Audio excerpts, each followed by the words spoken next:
Olá, querido aluno, querida aluna, seja bem-vindo mais uma vez ao nosso canal TV Araxá Educa. Eu sou a professora Nadi e continuo te acompanhando nos seus estudos de língua portuguesa. Lembrando sempre que os nossos vídeos educativos são complementos para as aulas que você tem na sua escola com seu professor ou a sua professora. Vamos lá? Então hoje, para a aula do 7º ano, nós vamos falar um pouquinho de mito. É isso mesmo, mito. Você sabe o que é um mito? Bom, tenho certeza que você pensou numa resposta. Quando você diz que alguém é um mito, ou que alguém mitou, que vem na sua cabeça? Mas essa linguagem mais moderninha foge um pouco do gênero textual que a gente vai falar hoje. Então, nós vamos falar dos mitos. Vamos lá. Os mitos são relatos fantásticos de tradição oral. Eles são protagonizados por seres que encarnam as forças da natureza e os aspectos gerais da condição humana. A diferença entre mito e lenda é bastante sutil, mas ela existe. O mito, ele é caracterizado por personagens e eventos mágicos que não podem ser comprovados como verdadeiros.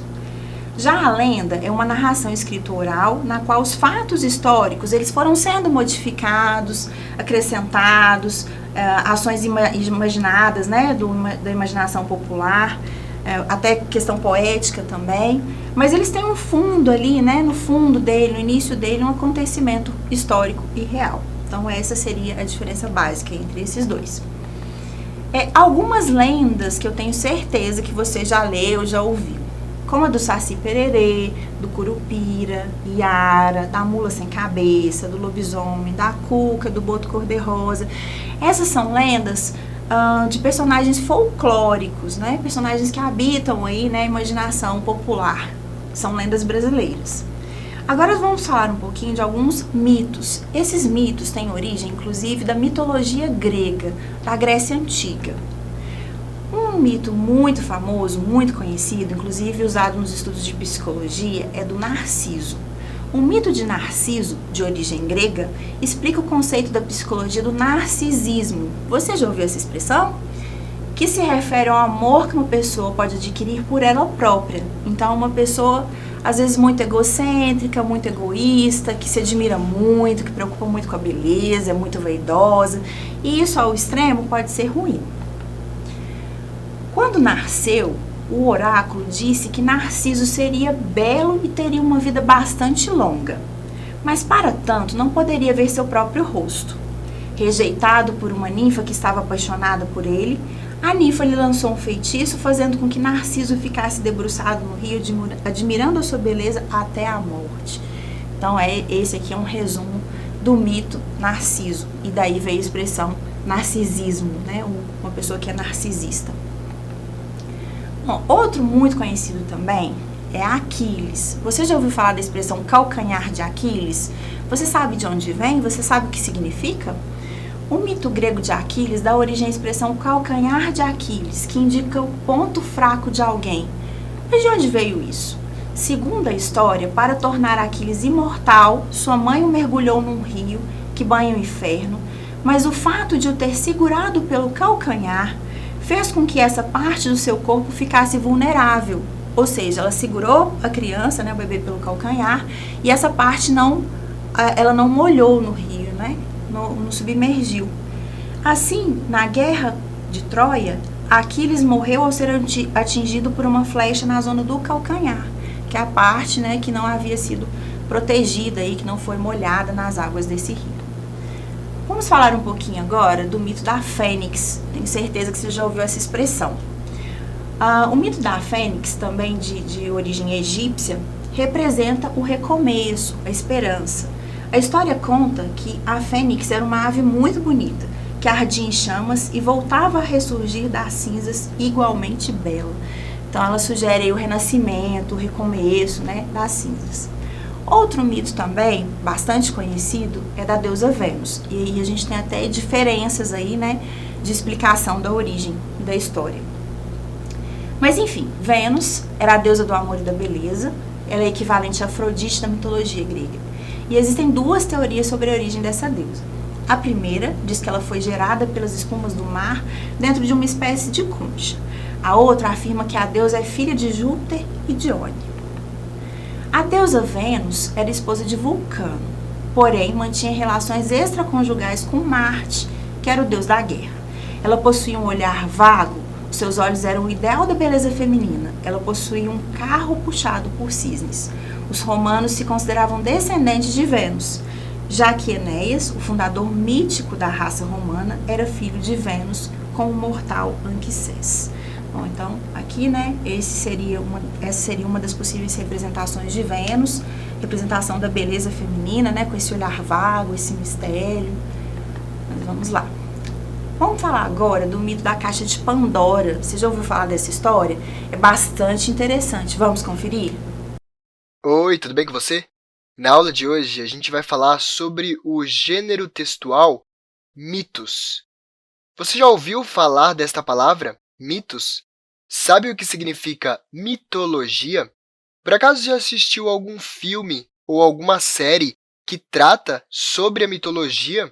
Ou talvez até um livro, um jogo de videogame ou uma história em quadrinhos? Bom, para o vídeo de hoje, para que a gente compreenda esse gênero textual, para que a gente compreenda como funcionam os mitos, de onde eles vêm e para que eles servem, eu trouxe um texto de exemplo para que a gente consiga compreender melhor o assunto. O texto que eu trouxe é um mito que surgiu há muito tempo, na Grécia Antiga. O seu nome é A Caixa de Pandora. Vamos ler este curto trecho que resume o mito A Caixa de Pandora e depois vamos tentar compreender algumas características dos mitos, de onde eles vêm, por que eles vêm, o que eles contam, enfim. Vamos primeiro conhecer essa história e depois passamos para o conteúdo da aula em si, tudo bem? O mito, a Caixa de Pandora, que eu trouxe para a gente, começa desse jeito. Pandora recebeu uma caixa dos deuses e eles disseram que nela haviam presentes especiais, mas que ela não tinha permissão para abrir. Pandora tentava domar a sua curiosidade, mas não conseguiu se conter e abriu a caixa. De lá saíram todas as doenças e dificuldades do mundo que os deuses haviam escondido. Pandora então ficou com medo e tentou fechar a caixa o mais rápido possível, fechando dentro dela a esperança. Bom, o que você achou do mito da Caixa de Pandora? Existem muitos outros que você pode procurar por aí, que, como eu disse, hoje em dia a gente consegue encontrar tanto em formatos de livros ou história em quadrinhos, como em formatos de filmes ou séries. Uma maneira de você se aprofundar mais nas histórias que você lê ou nos filmes que você assiste é comentando com seus amigos ou com seus familiares, conversando sobre o que você assistiu ou sobre o que você leu, apontando aquilo que você gostou ou aquilo que você não gostou. Dessa forma, você vai conseguir sempre saber aquilo que mais te interessa, aquilo que mais te atrai para uma leitura, podendo também compreender ainda melhor aquilo que você está lendo. A gente vai, então, passar para a próxima parte do vídeo para tentar compreender as diferentes características que fazem de um mito, e não outro tipo de narrativa, outro tipo de gênero textual. Bom, uma das primeiras características que sempre podemos encontrar nos mitos é que ele possui uma temática que revela a cultura e valores de diferentes povos. No caso da Caixa de Pandora, nós temos um mito grego, um mito que representa as crenças do povo grego antigo. Os mitos gregos contam a história de deuses, de heróis, semideuses e monstros, e tentavam transmitir respostas e explicações sobre o mundo. No caso do mito da Caixa de Pandora, ele tentava transmitir para a sociedade grega daquela época a origem das doenças e de todas as dificuldades do mundo, como se fossem uma punição dos deuses. Além disso, eu acho importante ressaltar também que os mitos gregos que temos hoje, que surgiram há muito tempo na Grécia Antiga, são um patrimônio da humanidade. Isso por serem muito importantes para a literatura e para a cultura mundial como um todo, já que os mitos gregos não eram apenas histórias que os gregos contavam entre si, mas uma maneira de compreender o mundo, de compreender a própria cultura e os próprios valores. Eram histórias contadas oralmente, na maioria das vezes, sem a necessidade de uma escrita e que passava de geração para geração, criando assim uma tradição oral, ou seja, As histórias que hoje nós temos muito facilmente em livros, em histórias em quadrinhos, eram contadas e só chegaram até nós, hoje em dia, por conta da tradição oral, por conta do costume de se contar histórias, transmitindo para cada geração. Um dos motivos destes mitos serem, na maioria das vezes, transmitidos através da oralidade e não através da escrita, era que eles eram muito populares, ou seja, eram histórias de toda uma população que na época não tinha a condição de saber ler e escrever vastamente. Assim, a tradição oral era muito mais presente entre as pessoas. Bom, o vídeo de hoje vai ficando por aqui. Espero que você tenha compreendido o conteúdo da aula. Compreendido que os mitos gregos são um gênero textual que surgiu há muito tempo na Grécia Antiga e que revelam muito sobre os valores e a cultura daquela sociedade. Muito bacana esse vídeo, não é mesmo? Bom, então, esse mito ele ensina pra gente, que a gente deve tomar muito cuidado com os atos que a gente pratica. Pandora abriu a caixa, que não deveria ser aberta. Quando ela fechou essa caixa, teve uma consequência, que ela fechou junto à esperança, que a humanidade possuía, e aí trouxe várias consequências. Bom, outra coisa importante que a gente pode falar aí dos mitos, para a gente já ir fechando esse assunto, é que os mitos eram narrativas utilizadas pelos povos gregos antigos para explicar fatos da realidade e fenômenos da natureza, as origens do mundo, origens dos seres humanos também. Os mitos se utilizam de muita simbologia, personagens sobrenaturais, deuses e heróis. Esses componentes são interligados com fatos reais, características humanas e pessoas que realmente existiram.